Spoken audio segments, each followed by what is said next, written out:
Hello, everyone. Welcome back to another episode of Just Say Guay. I'm your host, George Guay. Tonight, I bring on Will Heflin, who is a pitcher for the University of Tennessee and just finished up a season with the Harwich Mariners in the summer, where he was named the Cape Cod League All-Star. He's entering his senior season. Let's get him on the phone.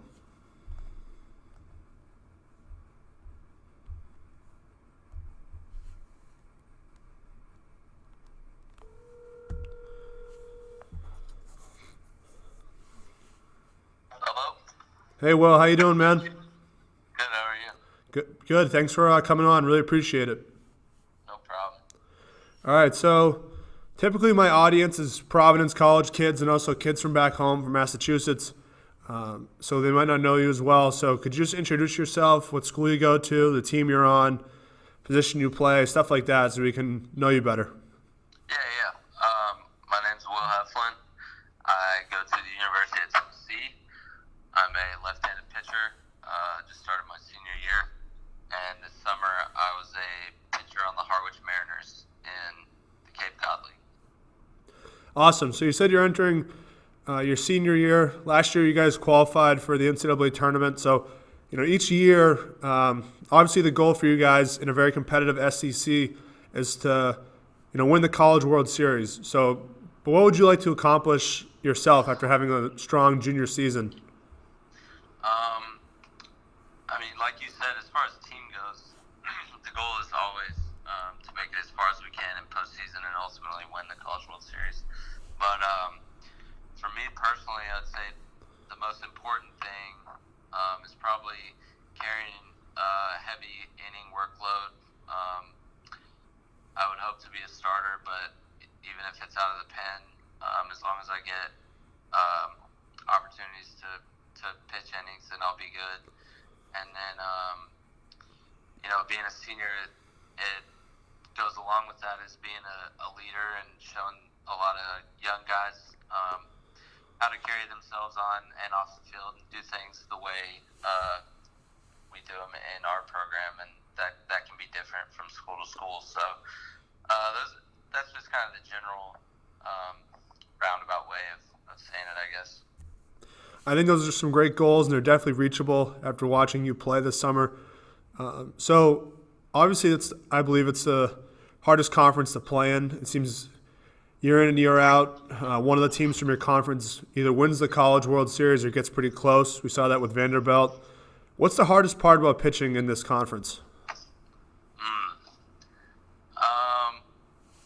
I'd say the biggest thing is there's never a hole in anybody's lineup.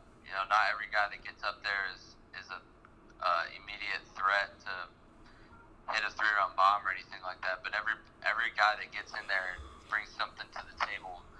And with the league being so competitive, it's just there's never a break. So even the bottom teams, like we've been a year or two ago, we had solid hitters up and down the lineup, and it's just there's never a huge gap between team to team and player to player. The guys further down in the lineup may just be younger or less developed as the guys at the top of the lineup. So that's probably the biggest thing is there's never a hole. You can never take a break, and if you do, you get it backfires on you real quick, and they can light it up. So That's a great answer. So this question I thought about because obviously in the Cape League, you don't really travel too far. There's no overnights, but when you're in college, there's a lot of overnights. You're going to different states, different stadiums, different colleges. Is there a favorite place that you like to play other than Tennessee?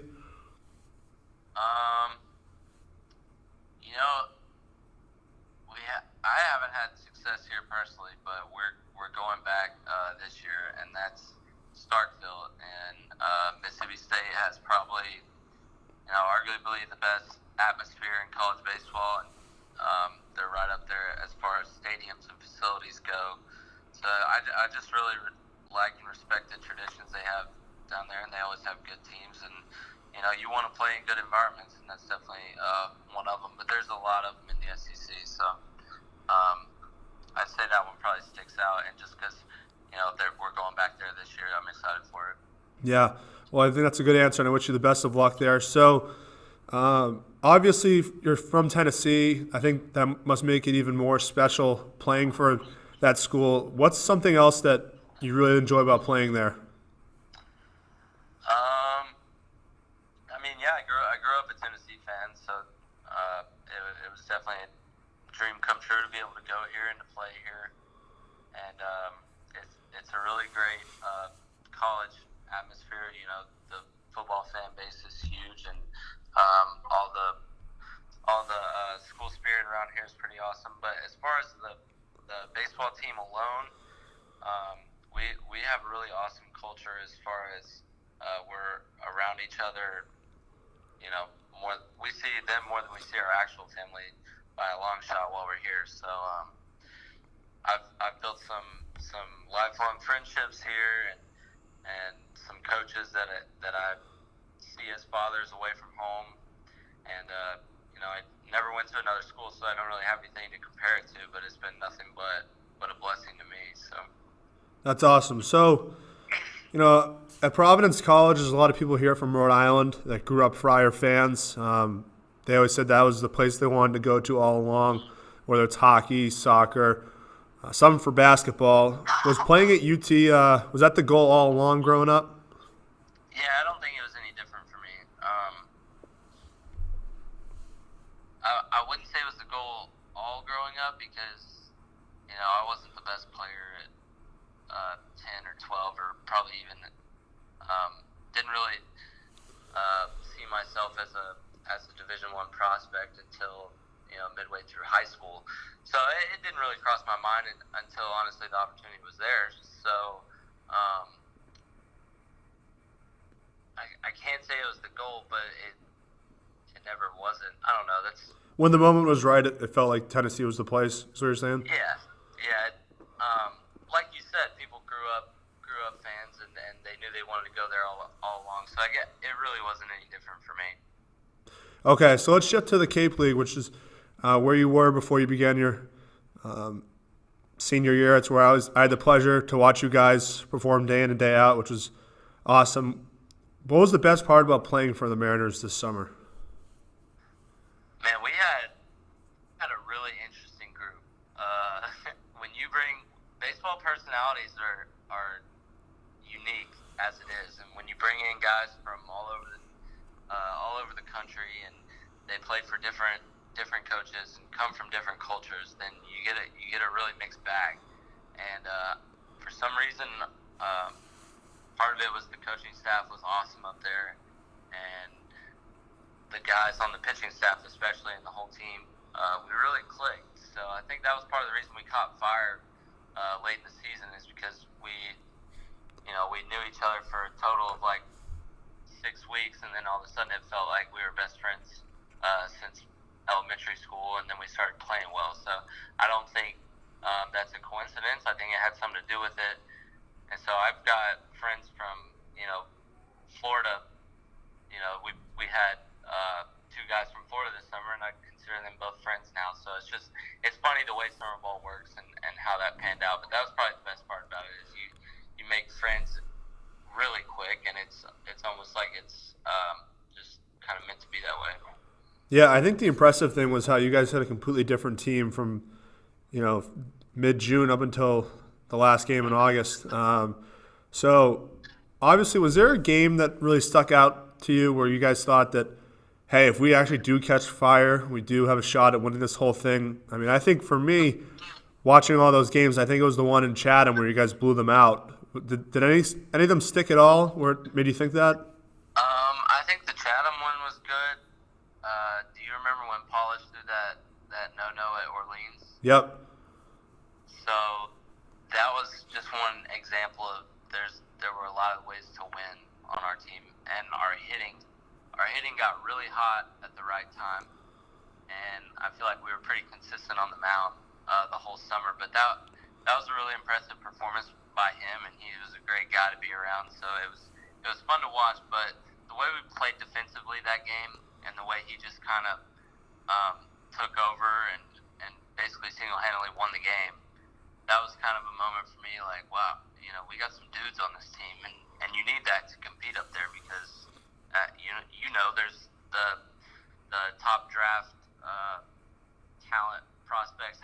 want to say it, those guys are up there and they're all meshed together. And so we had enough firepower to do it, and that was kind of one of those moments where I was like, wow, we got some studs on this team.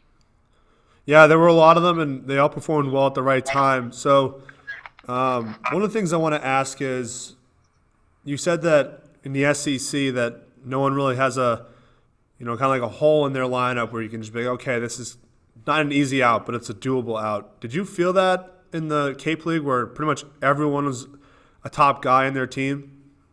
Absolutely. There was never any cruise innings, if you want to put it that way.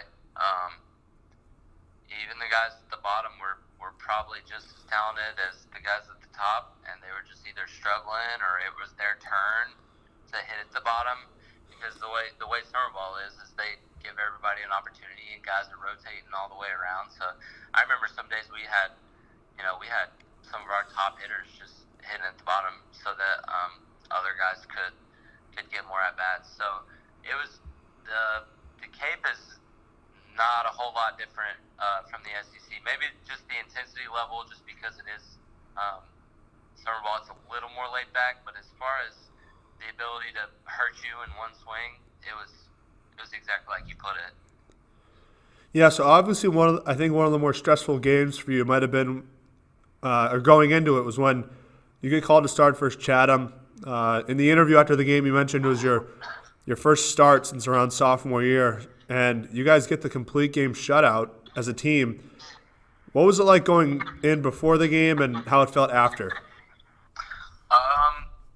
Before the game, I was a little nervous, probably until about when I started warming up, and then it just felt like any other game.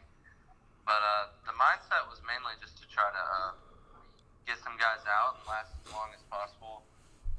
And then we made some really good defensive plays, and the guys that hit the ball hard seemed like they hit it right at people that night. So it was almost like it was meant to be.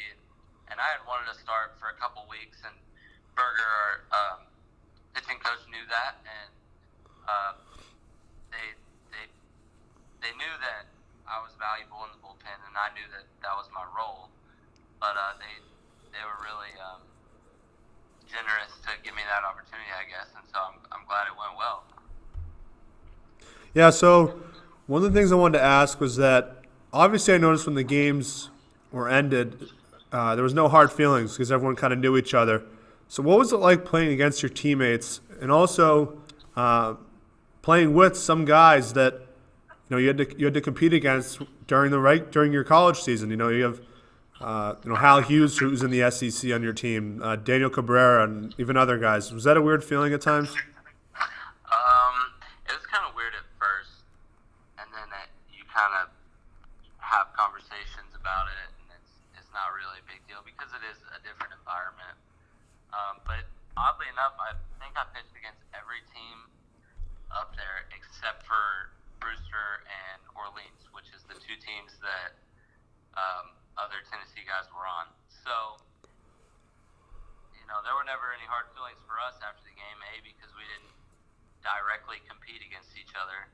So, and like you said, when you go up there and you're playing these games, it's almost like a fraternity. Every guy pretty much knows who each other is, and you're all trying to win and get better and showcase your talents. But at the end of the day, you're all up there for summer ball, just trying to get better. So there's never really any hard feelings, like you said. But like I said earlier, Butler and Acton from the University of Florida, those guys are both good friends now, and it's like I figured I would hate every kid from Florida just because they were from Florida, but that's not the case. So it's a really good environment and a good experience, and it's kind of funny how all that plays out.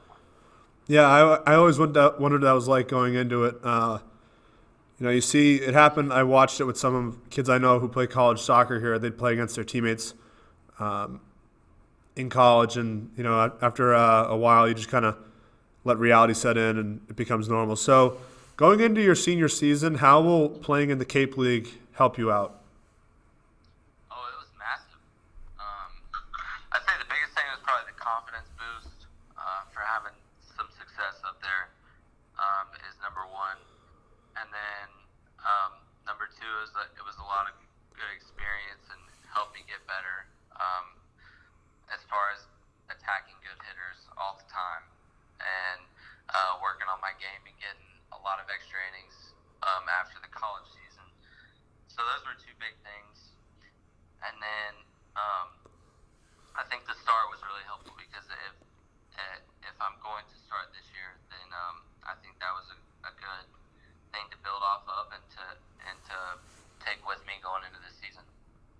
Awesome. Well, Will, I wish you the best of luck, and I hope all works out at Tennessee this year. Thanks for coming on. It really helps and feels good to have someone on from a different school, so I appreciate it. Yeah, man. I hope it was good. Appreciate you having me on. Awesome. Have a good one. You too. Well, everyone, thanks for watching an episode of Just Say Guay. I'm your host, George Guay. Have a good one.